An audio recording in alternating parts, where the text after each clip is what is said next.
আপনার লক্ষ্য যত বড়ই হোক, পৃথিবী সবসময় আপনার মনোযোগ কেড়ে নেওয়ার চেষ্টা করবে।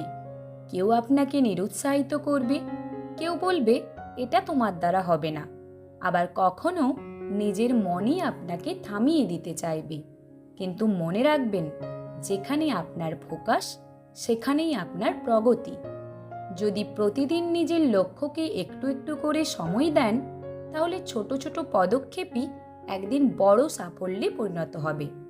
অন্যের সঙ্গে নিজেকে তুলনা করবেন না। গতকালের নিজের চেয়ে আজ একটু ভালো হওয়ার চেষ্টা করুন। লক্ষ্য থেকে চোখ সরাবেন না, কারণ সফল মানুষরা সবসময় সবচেয়ে প্রতিভাবান হন না, তারা সবচেয়ে বেশি ফোকাসড থাকেন। আজ একটি সিদ্ধান্ত নিন, বিভ্রান্তি নয়, লক্ষ্যই থাকবে আমার মনোযোগ। কারণ যে নিজের লক্ষ্যকে আঁকড়ে ধরে, সাফল্য একদিন তার কাছেই আসে।